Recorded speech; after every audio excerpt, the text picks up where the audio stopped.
Trachin Rinpoche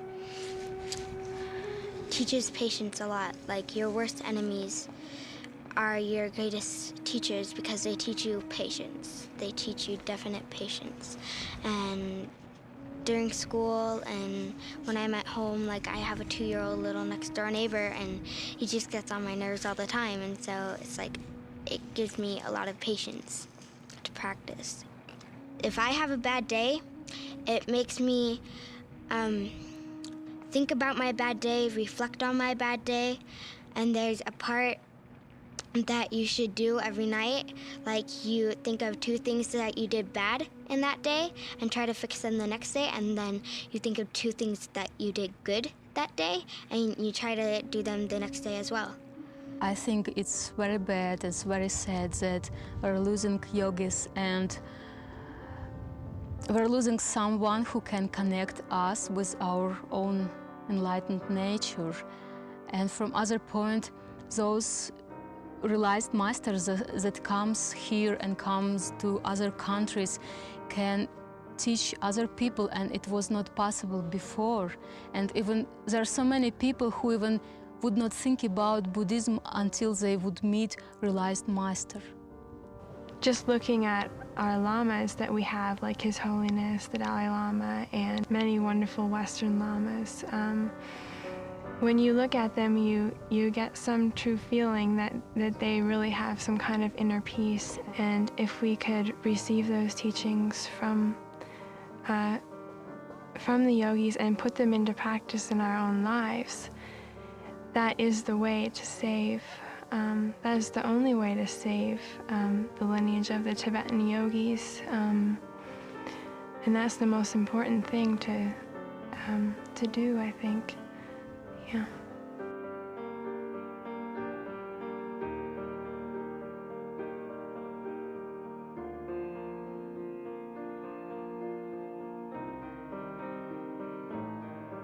The lamas who have come to the West are still adapting to the pathways and parameters of this new life. And their questions remain.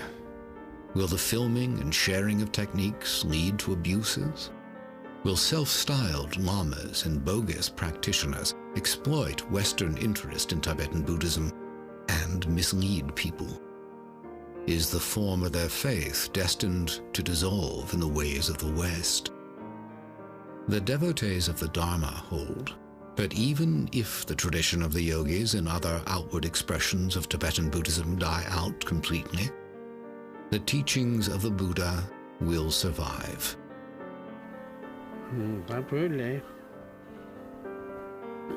Because of the Chinese occupation, it is extremely difficult to have the same amount of yogis coming either inside Tibet or outside.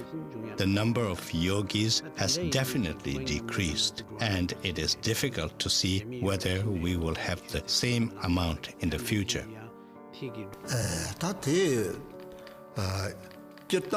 According to the things that have taken place in Tibet, and according to the prevailing circumstances, it would seem that the tradition of the yogis will come to an end. If not come to an end, it will near extinction.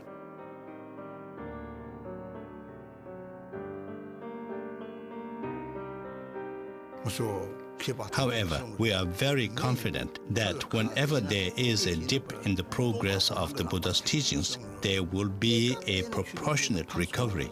So in that respect, I have faith that we will recover from it.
will Tibetan Buddhism thrive in its new soil?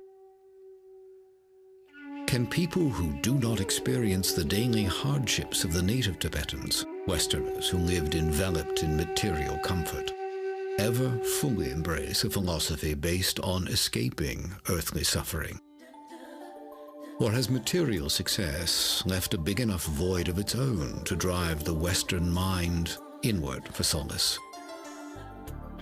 Even for those who seek to follow the example of the Tibetan elders, the human environment is drastically different.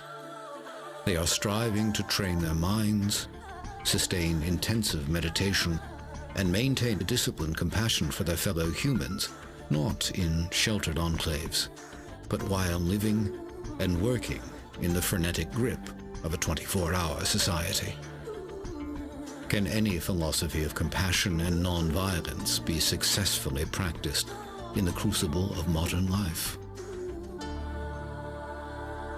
For now, the answers to these questions remain as mysterious as the minds of the master yogis themselves, living remnants of an ancient and vanishing civilization, human artifacts from the Tibet that once was.